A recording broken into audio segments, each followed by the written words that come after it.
Hello everyone, कैसे हैं सभी लोग। जैसा आप लोगों ने देखा कि आज का जो पेपर हुआ, जितने भी शिफ्ट हुए अभी तक, जो मैथ्स का पेपर आ रहा है वो काफ़ी लो लेवल का है। लो लेवल का मतलब समझ रही हो कि जैसा आपने अभी लास्ट के 3-4 क्लास कराए गए थे, अगर उसको भी आप किए होते तो सारे क्वेश्चन कर सकते हैं। यानी सिंगल सिंगल लाइन वाले क्वेश्चन आ रहे हैं आपके एग्जाम में, यानी क्वेश्चन देखिए और टिक कर लीजिए। एक दो क्वेश्चन ऐसा हो सकता है जहां पे लगता है कि थोड़ा सा गुड़ा उड़ा करना पड़ जाए, नहीं तो बाकी के सभी क्वेश्चन ऐसे हैं जिसमें कुछ भी करने की जरूरत हो है ही नहीं, मतलब अगर क्वेश्चन में देखा जाए तो आज देखिए, जो लोग का पेपर अभी कल और परसों होने वाला है वो इस वीडियो को जरूर देख के जाएंगे और यहाँ से उनको बहुत सारे क्वेश्चन देखने को मिल जाएगा एग्जाम में। तो स्टार्ट करते हैं आज की क्लास। और सबसे पहला क्वेश्चन देखिएगा कैसे क्वेश्चन आपके एग्जाम में पूछे जा रहे हैं और ऐसे क्वेश्चनों को कैसे एग्जाम में आपको लगाना चाहिए। जैसे क्वेश्चन में बोला, ए बी व्यवसाय में क्रमशः 3-2 के अनुपात में धन निवेश किया और यदि वर्ष के अंत में कुल लाभ इतना हुआ तो ए का हिस्सा ज्ञात कीजिए। ठीक है, अब देखिए ए का हिस्सा अगर हमको निकालना तो सबसे पहले देखेंगे ए का हिस्सा यहाँ पे 3 दिया हुआ है। अगर 3 से कटने वाला एक ही ऑप्शन होगा तो हम कुछ और करेंगे ही नहीं। जैसे 4-2-6, 3 से कट जाएगा। 5-4-9-1 10 नहीं कटने वाला है। 6-4-10 नहीं कटने वाला। 5-4-9 और 4 नहीं कटने वाला, मतलब हो गया आंसर। ये 3-4 सेकंड का क्वेश्चन था। अगर मान लीजिए इसके बाद ये 3 से कटने वाला 2 ऑप्शन होता तो हम सॉल्व करते इसके कि 3:2 बराबर 5। 5 की वैल्यू हमारे पास 7,000 दिया हुआ है, तो 3 की वैल्यू हम निकालते हैं, सॉल्व करके गुड़ा उड़ा करके अपना जैसे भी निकालते तो हम निकालते हैं कि हाँ ये 4200 आने वाला है। लेकिन अगर 3 से कटने वाला एक ही ऑप्शन दिया है तो क्यों टाइम वेस्ट करेंगे, एग्जाम में ऐसे क्वेश्चन मिलते हैं। बस आपको पहचानने आना चाहिए कौन से क्वेश्चन में क्या करना चाहिए। जैसे इस क्वेश्चन में बोला, दूध पानी के एक मिश्रण में दूध पानी का अनुपात दिया है 3 और 1 का, यदि मिश्रण का कुल मात्रा 48 लीटर है तो मिश्रण में दूध की मात्रा निकाले। तो पहले हमने देखा कि दूध 3 है, तो 3 से कटने वाला नंबर ये नहीं है, ये नहीं है। अब यहां 2 ऑप्शन मिल गया आपको कि 3 से कटने वाले 2 ऑप्शन है, फिर तो आपको सॉल्व करना पड़ेगा, नहीं तो। लेकिन ये तो पता चल गया कि इन्हीं दोनों में से कोई सही होने वाले हैं। तो 3:1 बराबर 4, तो 4 की वैल्यू क्वेश्चन में 48 दिया है 12 गुना पे, तो इसको भी 12 गुना कर लीजिए, आंसर आ गया आपका। मतलब ये तो वैसे ही कुछ था नहीं, अगर सॉल्व भी करना चाहें तो कॉमन क्वेश्चन थे, मतलब बहुत ही बेसिक लेवल वाले कोई क्वेश्चन है, इसको नहीं बोल सकते। दो संख्याओं का योग दिया है, उनमें से अनुपात दिया हुआ है, उसमें से सबसे छोटी संख्या, इनका अनुपात चाहे तो और छोटा कर लीजिए, नहीं तो ऐसे ही लिख दीजिए 1-2 बराबर 3, 3 बराबर 72 दिया है 24 गुना पे। तो ये वाला 24 गुना, ये भी 24 गुना, तो छोटा वाला 24 हो जाएगा, बड़ा वाला अगर बोला जाए तो 48 हो जाएगा। तो ये भी कुछ था नहीं, इसको भी करने मतलब सभी लोग कर लिए होंगे, यानी मेरिट अच्छी जाने वाली है, ध्यान रखिएगा। इतना इजी पेपर देने का एक ही मतलब हुआ कि कहीं ना कहीं फिर से कुछ चीजें गड़बड़ हो सकती है। इजी पेपर देने का मतलब है कि मेरिट हाई जाएगी, और हाई जाएगी तो फिर कहीं ना कहीं बहुत सारी चीजें उसके बीच में डाल दिया जाता है जो पता नहीं चल पाता कि क्या हो रहा है स्टूडेंट के साथ। तो ये तो बहुत ही कॉमन सिंपल सिंपल क्वेश्चन आए थे। इसको बोल सकते हैं कि थोड़ा मोड़ा मतलब ठीक है बाकी जो क्वेश्चन अभी लगाए उसके हिसाब से, लेकिन अगर आप थोड़ा भी ट्रिपलेट के बारे में जानकारी जानते हैं तो फिर तो आसानी से निकाल सकते हैं। देखिए इसके साथ हमारे पास आधा बिकड़ 20 होगा, एक का 21 होगा, तो एक 29 होगा, मतलब बहुत कॉमन क्वेश्चन है उनके लिए जो थोड़ा भी ज्योमेट्री पढ़े होंगे। जिनको ट्रिपलेट के बारे में पता होगा उनके लिए क्वेश्चन था ही नहीं, लेकिन जो लोग नहीं पढ़े उनको मैं बताता हूँ कैसे करना होता है। जैसे सम चतुर्भुज जो होता है हमारे पास, उसकी चारों भुजाएं बराबर होती हैं। इसके जो डायगोनल होते हैं ना, आपस में आधा आधा बाइसेक्ट करते हैं। जैसे ये वाला दोनों इसके बराबर, ये वाला इसके बराबर, ये 90 डिग्री पे काटता है। एक बिकड़ 40 दिया था, मतलब ये वाला 20 और 20 हो जाएगा, आधा आधा। दूसरा बिकड़ क्या बोला था, पहले बिकड़ के आधे, पहले बिकड़ के आधे से 22 ज्यादा है, मतलब 42 रहा होगा। देखिए 22 और 22 जोड़ 20 जोड़ देंगे 42, यानी ये वाला 21 रहा होगा, ये भी 21। 20 और 21 के साथ ट्रिपलेट बनता है, यानी ये ट्रिपलेट है 20, 21, 29। और जिनको नहीं पता तो पाइथागोरस थ्योरम लगा के भी निकाल सकते थे। और ये कॉमन सा, ये सब तो बन ही नहीं सकते थे इसके साथ, पॉसिबल ही नहीं था। मतलब बहुत ही कॉमन सेंस से भी आप बता सकते थे कि इसका आंसर क्या आने वाला है। ठीक है, तो ये कॉमन चीजें, बाकी बहुत सारी चीजें हो सकती है। रिया ने एक बचत खाते में इतने रुपए निवेश किया, बताइए कितना इजी क्वेश्चन दिया है। ये वैल्यू कोई देने का मतलब होता है, मतलब हमको लगता है कुछ कैलकुलेशन हो सकता था।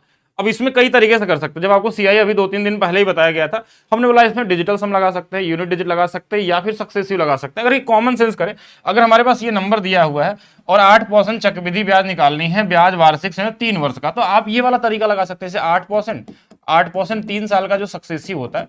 अब देखिए ये वैल्यू का कोई मायने नहीं रखता, इसमें जो भी आएगा उसका गुणा ही तो करना होगा अगर हमको निकालना। देखिए लास्ट वाले का क्यूब करते थे, क्यूब करेंगे तो 512, यानी लास्ट के 2 डिजिट लेते हैं, यानी 12 वाला एक ही ऑप्शन ही दिया हुआ है इसमें। और वैसे भी जिनको थोड़ा भी सीआई पढ़े होंगे हमसे, तो उनको पता होगा कि 8 की वैल्यू होती है हमारे पास 25.9712%। और यही एक दिख रहा है 25.97, ये वाला वैल्यू दिख रहा है। जैसे अगर बोला 6% रहता ना यहाँ पे 6%, तो हम बता देते हैं कि 19.1610% आएगा। अगर यहाँ मान लीजिए 4% रहता, 5% रहता, तो हम बता देते हैं कि 15.7625% आएगा। आप करके देख लीजिएगा। मतलब ये चीज तो कॉमन तैयारी करने के लिए होता है। अगर आप तैयारी करते समय जिनको नहीं पता वो कैसे करेंगे उनको समझते हैं। लास्ट वाले का क्यूब करते हैं, 2 ही डिजिट लिखते हैं, तो एक डिजिट बच गया हमारे पास 5, एक कॉमन रहेगा। दूसरे वाले का स्क्वायर इंटू 3 होता है। 8 का स्क्वायर 64 गुणे 3 192 में, और 5 जोड़ देंगे 97, तो 197, एक अभी बचा हुआ है। लास्ट वाले का हम क्या करते हैं, 3 का गुना करते हैं। 8 गुणे 3 24, और एक बचा था 25, यानी ये लास्ट वाले के बाद दशमलव लगता है, यानी इतना परसेंट हो जाएगा। और हमें यही निकालना था 125.9712। तो देखिए अमाउंट पूछा था इसलिए हमने 100 में जोड़ दिया। किसका, इस 10,000 का। 10,000 से कोई मतलब है यहाँ पे, ये परसेंटेज जो क्या करेगा, 2 जीरो काट लेगा, 2 जीरो थोड़ा सा बढ़ा देगा, वही आंसर हो जाएगा हमारा 1297.12। यही आंसर हो गया। बाकी जिनको ये चीज नहीं पता वो डायरेक्ट कैसे करेंगे।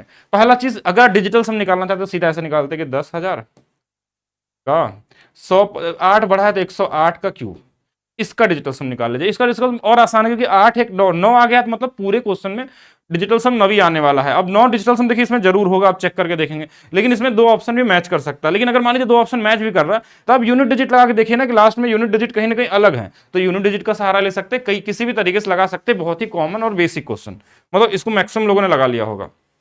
फिर से देखिएगा, एक बक्से की लंबाई, चौड़ाई, ऊंचाई दिया गया, इनका कुल पृष्ठीय क्षेत्रफल। अब बक्सा मतलब क्यूबोइड की बात कर रहा है, बहुत कॉमन सा होता है। देखिए हम क्या करते हैं, यही वाला फॉर्मूला लगाते हैं ना, 2LB + B। तो इसको तो याद नहीं करना आपको, बस ऐसे लिखना, 2 पहले इन दोनों में गुणा हो जाएगा।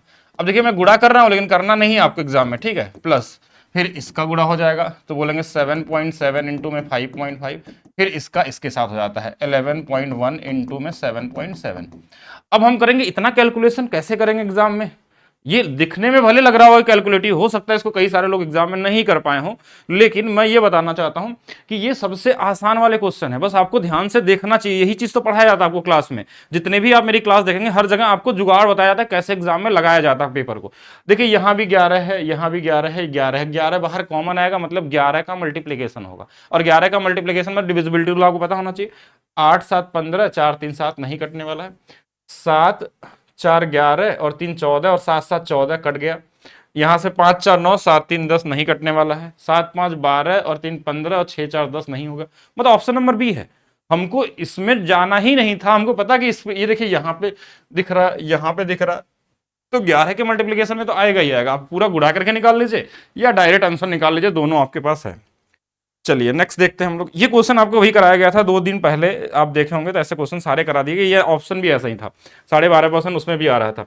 देखिए 25% अधिक रखता है, बहुत कॉमन सा चीज है। 25% अधिक रखने का मतलब कि 1/4, 4 से ये कितना हो गया, 5 हो गया। 10% का मतलब 1/10, 10 से 1 डिस्काउंट दिया गया है तो 1 9 हो जाएगा। देखिए ये अधिक किया गया था, इसको छूट दिया गया है, तो जो जिधर कट जाए उसको काट सकते हैं। इधर वाली वैल्यू 8 है तो इधर 9 आ गया, कितना बढ़ गया, 1/8। 1/8 कितना होता है, 12.5%। ये कॉमन क्वेश्चन था, मैंने इस टाइप के 6-7 क्वेश्चन बताए थे कि बोले कोई ना कोई इसमें आएगा। अभी जो टाइप और बताया गया ना वो भी आपको कल परसों में कहीं ना कहीं दिख जाएंगे, एक बार जरूर देखिएगा। और बाकी मैंने ये भी बताया था कि आप एप्लीकेशन डाउनलोड कर लीजिए, इस पे आपको सिपाही बैच फ्री कर दिया गया है, जहां से आप बस उसके 4-4 5-5 सेट भी देख लेंगे ना जो उसमें कराए गए हैं, तो भी आप 100% क्वेश्चन सही कर सकते हैं जो आपके एग्जाम में पूछा जाएगा। नेक्स्ट देखेंगे, ये थोड़ा सा गलत टाइप हो गया, ये इसके पावर में था, मतलब ये पूरे के पावर में ये वाली वैल्यू थी। अब इसका यूनिट डिजिट जब निकालना होता तो हमको सिर्फ अंतिम वाले डिजिट से मतलब है, इसके ऊपर में किसी भी नंबर का गुणा किया गया हो। बस देखिए ध्यान देखिए कि 4 2 8 5 40, ऊपर में सम संख्या है, तो 9 के पावर में अगर सम संख्या होता है तो ये 1 आता है, और 9 के पावर में अगर विषम संख्या होता है तो ये हमारे पास 9 आता है। ठीक है, तो एक जगह 1 आता है, एक जगह, तो इसमें क्या आ जाएगा, 1 आ जाएगा। कॉमन क्वेश्चन है, बस देख लेना कि इवन है कि ऑड है। अब ये भी क्वेश्चन था एक कॉमन सा क्वेश्चन, कुछ करने की जरूरत नहीं थी इसमें। अब परसेंटेज से लगाना चाहे तो लगा सकते थे। 2/6 कितना होता है, 66.66%। ये वाला होता है 83.33%। ये वाला होता है 50%। तो इसका जो 16.66 इसमें जोड़ देंगे तो 100 हो जाएगा, 150 हो जाएगा। इसका 50 इधर माइनस से जोड़ के 200 हो जाएगा, मतलब एम की वैल्यू जो आ गई ना वो 200% आ गई। 200% का मतलब नंबर में लिखेंगे तो कितना आ जाएगा, फ्रैक्शन में तो 2 आ जाएगा। कॉमन है, बाकी आप घटा जोड़ भी सकते, कुछ ऐसा तो है नहीं, इसमें जोड़ना ही तो है। नेक्स्ट देखेंगे, नेक्स्ट क्वेश्चन आपके पास क्या है, बेसिक टाइम डिस्टेंस का एक क्वेश्चन है, बहुत कॉमन सा क्वेश्चन है कि दो लोग चलते हैं, एक तरफ इधर से और एक तरफ इधर से। बस इसमें देखिए रिलेटिव स्पीड का कॉन्सेप्ट लगता है, लेकिन इसमें रिलेटिव स्पीड तभी काम करती है जब दोनों लोग सेम टाइम से चले हों दोनों तरफ।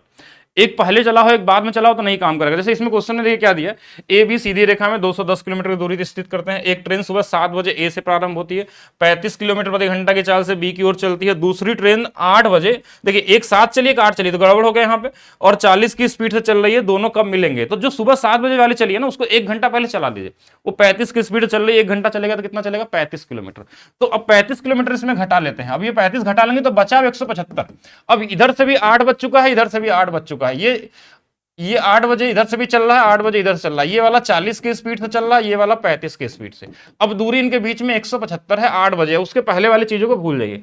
तो ये रिलेटिव स्पीड क्या होता है? जो भी हमारे पास डिस्टेंस होता है दोनों स्पीड जुड़ जाती है। कितना? 75। 25 से 3 बार, 25 से 7 बार, इसको भाग देते हैं 2 सही 1/3। ये होता है 2 घंटा और ये होता है 20 मिनट। 60 में अगर गुणा कर ले, यानी कि 8 बजे के बाद 2 घंटा 20 मिनट और लगेगा दोनों को मिलने के लिए। तो 8 2 10 बज के 20 मिनट। तो ये कॉमन आंसर, यानी कि आपका ऑप्शन नंबर बी यहाँ पे राइट आंसर होगा। एक और क्वेश्चन देखिएगा, बेसिक अलजेब्रा है या फिर लीनियर इक्वेशन, कुछ भी बोल लीजिए। ये बहुत कॉमन सा क्वेश्चन है। ऐसे क्वेश्चन में भी एग्जाम में बहुत सारे लोग ट्रैप हुए होंगे जहां तक मुझे उम्मीद है, लेकिन आप बहुत कॉमन तरीके से लगा सकते हैं। देखिए एक्स की वैल्यू दिया ही आपको 7, तो अगर x की वैल्यू 7 है, अगर 7 रख देंगे तो y की वैल्यू 2 रहा होगा, तभी तो 9 आया होगा। अनुपात में, ये एग्जैक्ट वैल्यू नहीं है, ये सिर्फ क्या है? अनुपात है। मतलब एक्स वाई जो होगा ना वो 7 गुणे 2 के अनुपात, यानी कि 14 से कटने वाला नंबर आएगा। तो 14 से ना तो ये कटता ना तो ये कटता, एक ही ऑप्शन कटता है, या 7 से कटने वाला। ढूंढ लिया, आंसर हो गया। क्यों इसमें दिमाग लगा के आप एक्स वाई की वैल्यू निकाल के फिर रखना, कोई मतलब है नहीं, ठीक है। अगर वैसे करेंगे तो फिर कहीं ना कहीं पीछे हो ही गए होंगे आप लोग। चलिए नेक्स्ट और देखिएगा। एक व्यापारी ने इतने रुपए की वस्तु खरीदा, 15% के हानि पे बेच देता है। अब इसको कई तरीके से सोच सकते हैं। 15% को हम फ्रैक्शन में क्या लिख सकते हैं? अगर रेशियो से लगाना चाहें तो 3/20 होता है, यानी 20 वाला सामान। ये क्वेश्चन कराया गया था आपको, भले हमने बोला था ना कि आपके एग्जाम में इजी लेवल वाले ही आएंगे। आप प्रॉफिट लॉस का वीडियो अभी देख लीजिएगा, पड़ा होगा 2 दिन पहले का, कि 20 से 3, उसमें भी सेम डेटा यही था कि अगर 20 से हमारे पास 3 कम होगा तो 17, यानी 17 से कटने वाला नंबर आएगा। अगर आपको डिविजिबिलिटी रूल आती है अच्छे से तो आप 17 की डिविजिबिलिटी रूल चेक कर सकते हैं। जिनको नहीं आता वो क्या करेंगे, आप पूरा सॉल्व कर सकते हैं कि 20 की वैल्यू दिया 18,960, तो 17 की वैल्यू निकाल लेंगे। तो 0 से 0 कट जाएगा, ये 2 9 18, 2 चौके 8, 2 8 16, इसमें इसका भी गुणा कर लेना है 948 का। तो 8 8 गुणे 7 56 लास्ट में आ जाएगा। फिर हमने कर लिया यहाँ पे 7 एकम 7 चौक 28 और 8 लास्ट में फिर एक है, मैंने लास्ट का यूनिट डिजिट भी निकाल देंगे तो भी काम आ जाएगा। पूरा गुणा भी क्यों करें, हम ऐसे भी कर सकते थे। या अगर किसी को लगे कि नहीं ये वाली वैल्यू हमारे पास है 98918960, 15% डिस्काउंट हुआ तो इसका 85% निकाल सकते हैं सीधा। 85% यहां से भी यूनिट डिजिट डिजिटल सम जो चाहे वो करके निकाल लीजिए। सॉल्व भी कर सकते हैं, गुणा भी कर सकते हैं, कोई फर्क पड़ने वाला नहीं है। हर तरफ से आंसर आ जाएगा आपका। अब ये क्वेश्चन कुछ मतलब ही नहीं था इसको देने का। अब क्वेश्चन बोला इतने रुपए का टेलीविजन खरीदा, इतने में बेच दिया, तो लाभ क्या होगा? घटा लीजिए इसी में से बस 15,400। और ये नंबर में दिया, देखा 0 है, लास्ट में 6 है, फिर 6 है, तो लास्ट में 6 वाला कौन सा? एक ही ऑप्शन है। ये सब मत निकालने चले जाइएगा कि टाइम वेस्ट करेंगे। ये अलग अलग ऑप्शन, 2 ऑप्शन मैच करते तो चेक करते हैं। सीधा जब इसी से आ गया तो उसको निकालने की जरूरत नहीं थी। ये तो वही क्वेश्चन हो गया ना, ऑप्शन गलत हो गया। चलिए ठीक है, ये तो ऐसे ही है। नेक्स्ट देखेंगे, 6 संख्याओं का औसत 12 है। 6 संख्याओं का औसत हमारे पास दिया है 12, उनमें से 2 संख्याओं का औसत दिया है 6.5, अन्य 2 संख्याओं का औसत दिया है 4.5, अन्य 2 संख्याओं का औसत नहीं पता, यही पूछा गया। अब यहाँ पे जीएसएम लगा लीजिए, या बहुत छोटा नंबर है तो आप नॉर्मली इनको गुणा भी कर सकते हैं, या इनका अनुपात भी बना सकते हैं, एक एक काट के तो भी आ जाएगा। अब जैसे इच्छा कर देंगे, इसका गुणा कर लेंगे तो कितना आ जाएगा? 13, इसका कर लेंगे 9, इसका कर लेंगे 2x, इसका कर लेंगे 72, 2x की वैल्यू 22 घटा लेंगे, ये 50 आ जाएगा, x की वैल्यू 25। मतलब ऐसे भी कर सकते हैं, यूनिट डिजिट भी चेक कर सकते थे, बहुत सारे ऑप्शन हो सकते थे। तो ये कॉमन क्वेश्चन था, मतलब कुछ ऐसा मुश्किल वाला नहीं दिया था। नेक्स्ट देखेंगे, 15 के 2 गुणजों का एलसीएम 1200 है, पहली संख्या 75 है, तो दूसरी संख्या क्या होगी? तो सबसे पहले आपके माइंड में ये आना चाहिए कि 15 के ही गुणज हैं, तो 15 से कटने वाला ऑप्शन पहले ढूंढेंगे हम। तो हमने देखा 15 मतलब 5, 0 है तो 5 से कट जाएगा, और 3 इसके अंदर है तो ये कट जाएगा। 0 है, 3 से कटेगा, नहीं कटेगा। 3 से 28 कटता, नहीं कटता। 29 नहीं कटता, हो गया आंसर। मतलब हमको कुछ करने, मतलब एग्जाम में इतना करने की जरूरत नहीं थी। आप लगाना चाहे तो नॉर्मली देखिए एक वैल्यू दिया है, इसमें डिवाइड करके दूसरे का वैल्यू निकाल सकते हैं। बहुत कॉमन चीज है, ठीक है, उस तरीके से निकल सकता है। दो संख्याओं का एचसीएफ दिया है, निम्न में से कौन सा एलसीएम कभी नहीं हो सकता। जो एलसीएम होता है ना उसके अंदर में एचसीएफ छुपा होता है, यानी कि जो ऑप्शन होगा वो 16 से जरूर कटने वाला होना चाहिए तो उसका एलसीएम हो सकता है, अगर नहीं कटने वाला तो नहीं हो सकता। 16 से कटता है, 16 से कटता है, 16 से कटता है, ये नहीं कटता है, मतलब ये वाला आपका एग्जाम वाला आंसर होगा। हमको पूछा क्या गया था, नहीं हो सकता ये पूछा गया था, तो ये भी कॉमन सा था। और भी देख लीजिए, किसी संख्या का 20% दिया है, 20% हमारे पास दिया हुआ है 50, इसको काट लेते हैं, 2% की वैल्यू हमारे पास 5 है, 125 की वैल्यू कैसे भी निकाल लीजिए, आपकी मर्जी है। देखिए इसमें 62.62 गुना कर लिया, मतलब हाँ 312, 312.5 ऐसे भी निकाल सकते हैं। देखिए 20% था, हमको 125% निकालना था, 5 से काट दिया 4 बार में, 5 से काट दिया 25 बार में, 4 की वैल्यू 50 दिया है, 12.5 गुना पे, तो इसमें भी 12.5 गुना कर लेंगे, 25 गुणे 25 625 का आधा कर लेंगे, 312.5। किसी को और ज्यादा करना है तो ऐसे भी कर सकता था, 1/5, 1 की वैल्यू 50 है तो 5 की वैल्यू 5 गुणे 5 25, 250 हो गया, और इसका हमको 125% निकालना, तो भी निकाल सकते हैं, मतलब किसी भी तरीके से निकाल लीजिए। अब इसमें कटने वाला नंबर तो सारे ही दिख रहे थे हमको, डिविजिबिलिटी रूल कम काम करता नहीं, कोई फायदा नहीं होता, डिजिटल सम कर सकता था, ठीक है डिजिटल सम काम कर लेगा। भाई कुछ कॉमन सेंस से भी लगा सकते हैं। देखिए मैंने सिंपल इंटरेस्ट जो अभी बता रहा था आज से लगभग 2-3 दिन पहले, तो हमने बताया था उसमें इजी नंबर हमने लिए थे, बोले थे आपके एग्जाम में इजी डेटा आएगा कि 3 वर्ष की अवधि 11%, जैसे ही आपको दिखा 11, आपको सॉल्व करना ही नहीं है, 13 दिख गया, अभी आगे भी मिलेगा, तो जिसका जिनका कल मिलेगा मान लीजिए परसों मिलेगा, कहीं यहाँ 7% दिया, जैसे इसके अंदर में भी 7 छुपा हुआ है, तो जो ऑप्शन होगा वो 11 से कटने वाला पहले ढूंढिए, अगर वो मिल गया एक ही ऑप्शन में तब तो आपको एग्जाम में आगे जाना ही नहीं है, तभी तो आप आगे होंगे दूसरे से। तो 11 से कटने वाला नंबर हम देखा कि 7 और 6 13, और 13 में से 2 गया तो 11, ये 11 से कट जाएगा। ये 11 से सीधा सीधा ऑप्शन नहीं कटने वाला, 13 से कटने वाला नंबर है, 11 से ये नहीं कटने वाला है। और इनको देख लेते 9 5 14, और ये भी नहीं, नहीं कट जाएगा क्या, 44 हो जाएगा हमारे पास, एक बार देख लेते हैं, 6 3 9, ये कट जाएगा 11 से। देखिए 2 ऑप्शन मिल गए हमको, तो देखिए हमको उम्मीद था कि एक ही मिलने वाले हैं, लेकिन 2 मिल गए। लेकिन एक चीज आप अपने कॉमन सेंस भी लगा सकते हैं, जैसे कुछ चीजें कॉमन सेंस में भी होती है।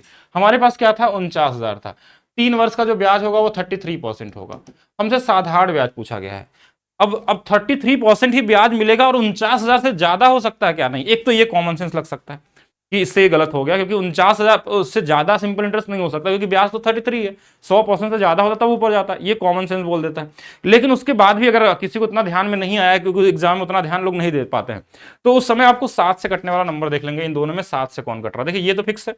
इसमें देख लेते हैं 7 से कटने वाला, 7 7 7 49, और ये 7 से भी कटने वाला दिया हुआ, मतलब आपको कॉमन सेंस ही लगाना पड़ेगा हमको कि इससे ज्यादा तो वही पॉसिबल नहीं, तो ये गलत हो गया, बाकी ये वाला आंसर हो जाएगा। बाकी निकालना भी चाहे तो देखिए 33% बहुत कॉमन सी चीज है। यूनिट डिजिट देखिए मैं और तरीका बताता हूँ, ऐसा नहीं कि एक ही तरीके से सोचना है। 49,000, ये जीरो, इसको काट लिया, लास्ट में एक जीरो आएगा, तो लीजिए ये ऑप्शन गलत, ये ऑप्शन गलत, ये ऑप्शन गलत, एक जीरो आएगा, इसको बोलते हैं यूनिट डिजिट का कॉन्सेप्ट। तो ये भी लगा सकते थे, किसी भी तरीके से चले जाए। 3 क्रमागत सम संख्याओं का महत्तम समावर्तक हमेशा 2 होता है, ये चीज पता होना चाहिए। कोई भी ले लीजिए आप कॉमन 2 नंबर, जैसे हम शुरू से लेते हैं 2 4 6 ले लेते हैं, तो इनका हमारे पास क्योंकि जो सबसे छोटा नंबर है वही कॉमन आएगा, बाकी आप चाहें तो और भी नंबर लेकर चेक कर लीजिए, उस 2 ही मिलेगा हमेशा, ये पता होना चाहिए। एक क्वेश्चन ये भी दिया गया था कि यदि ई को गणित में प्राप्त अंकों को मूल अंकों से 25%, देखिए गणित में इसको मिला है 60, इसका 25% बढ़ा दिया जाए, 25% मतलब 1/4, 15 और बढ़ा देंगे तो ये 75 हो जाएगा। बढ़ा दिया जाए तो गणित में उसका नया प्रतिशत क्या होगा, यदि मानते हुए कि 150 अधिक, देखिए 75 है, 150 में पाया है, तो आधा है, आधा मतलब 50%, तो नया परसेंटेज क्या हो जाएगा, 50% हो जाएगा। तो यही कुछ थे आपके एग्जाम में आए हुए क्वेश्चन, जिनको कुछ भी ऐसा नहीं था इसमें, जैसे हाँ 1-2 क्वेश्चन ऐसे थे जिनमें थोड़ा सा लॉजिकल चीजें सोच सकते हैं, बाकी जिनको बेसिक से भी लगाया हुआ था तो भी सारे लगा सकते थे। बाकी एग्जाम में सबसे ज्यादा इंपॉर्टेंट पॉइंट है, देखिए ये ईजी इसलिए मत सोचिएगा कि ईजी है, क्योंकि आपको 100 पूरे के पूरे क्वेश्चन करने, आपको सिर्फ मैथ्स है, रीजनिंग है, सारे के सारे सब्जेक्ट के हिसाब से अगर आप देखेंगे तो उस टाइम के हिसाब से देखेंगे तो ये भी मुश्किल है, क्योंकि बहुत सारे लोगों का क्वेश्चन इसमें भी छूट गया होगा। जो सही तरीके से स्पीड सबसे ज्यादा मायने रखता है आपको एग्जाम में सिलेक्शन के लिए, स्पीड। और यहाँ पे देखिए मैंने बता दिया, बाकी जिनको भी अपने लेवल को और स्ट्रॉन्ग करना है, आगे एग्जाम को टारगेट करना है, वो डाउनलोड कर लें maths by DP sir app. अभी भी देखिए सिपाही बैच आपको फ्री मिल रहा है, बाकी ट्रिक वाले बैच बहुत एक मिनिमम प्राइस में मिलते हैं, जिनको हर चैप्टर के बस ट्रिक के बारे में समझना है, कैसे क्वेश्चन को लगाना चाहिए, वो वहां से पढ़ सकते हैं। बाकी मिलते हैं नेक्स्ट क्लास में, बाकी आप लोग बताइएगा कैसा लगा आपको क्लास, उसके हिसाब से नेक्स्ट वीडियो बनाएंगे हम लोग।